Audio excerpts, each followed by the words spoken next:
Hey everyone, today I want to show you the new Windows 11 changes they've made to the new Windows Insider Dev build, which just came out yesterday. So first off, I want to show you the new gestures for touch, which is really awesome because Windows is getting better touch controls now. So if you swipe up, you can see you have the ability to open your Action Center, do a swipe and it follows your fingers. The same thing with your notification panel, it will follow your finger.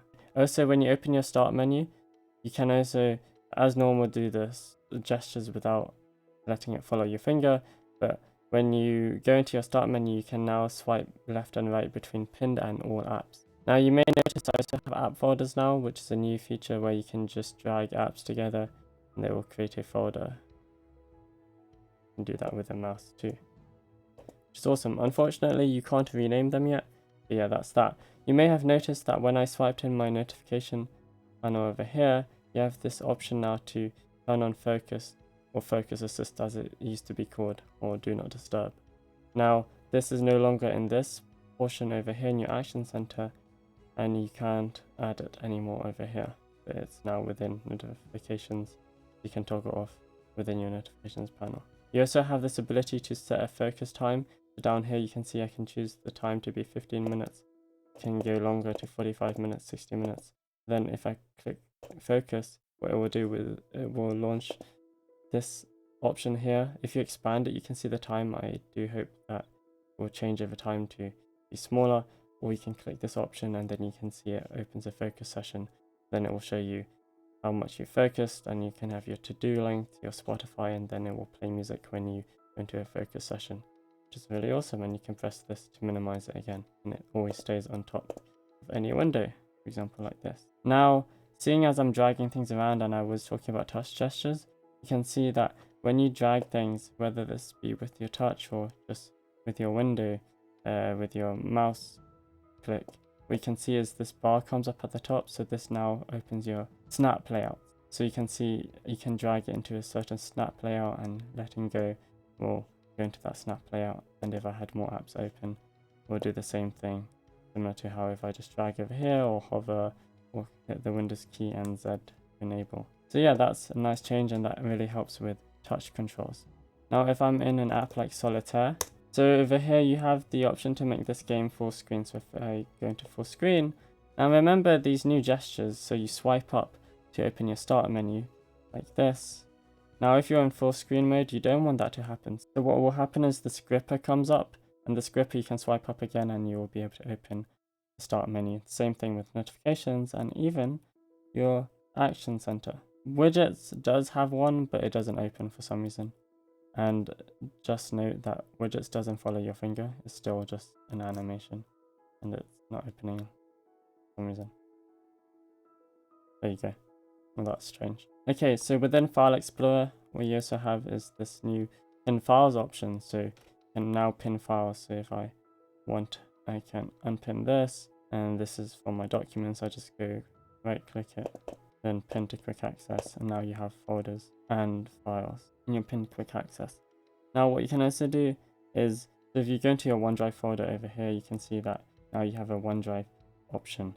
So it will launch your OneDrive settings from here. You can go into your web and everything. It's really awesome. Now live captions is also something which has been added to Windows, which not only works for your speakers but for your microphone as well, but by default is your speakers. So you hit the Windows key, Control and L. I wish this was more intuitive for users, because this is supposed to be an accessibility feature, but you sort of have to know the shortcut. But say for example I go onto YouTube, and what you may notice is when I'm dragging these snap layouts around, the animations actually do have a smooth animation, which used to not be there. That's a side thing that they've updated. Okay, so let's say I just open this video. So hello everyone. So you can see it's using my microphone, so this is really useful in presentations. But I can also toggle that off. You can choose to filter profanity and change the position, and you can have the traditional caption style where it just floats. And then also you can change the styles, in your settings. So you can have different colors, etc., background, the window, opacity, etc. So let me test this. They do look similar. So So that's awesome. And what you may notice is that I can mute my audio and it will still pick up the captions, which is pretty good. Like in comparison, you can see the captions which YouTube has. And yeah, so this is useful if you're, say, out and about and the video doesn't actually have captions itself. Let's see this song which just got released. Yeah, it's pretty cool. They've also updated Task Manager. So if you go into Task Manager, you can see that now there's a theme for your system. So if you have dark mode, but also the layout's changed quite nicely. And certain applications, for example, if I open, so if your system notices that an app is taking a lot of power, for example, let's launch PowerPoint. You can go into processes and see PowerPoint.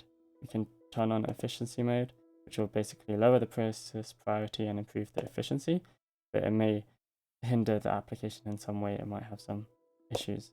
You can turn that off like that. Certain apps you might have to go inside and then choose the sub process. Because Edge, for example, doesn't work, but you have to go inside and then choose Edge. Also, when screen sharing on Teams, it shows this UI. Then also when you're doing casting like this, it will show you a tray icon down here. Additionally, the File Explorer, say if you have items, let me make this bigger.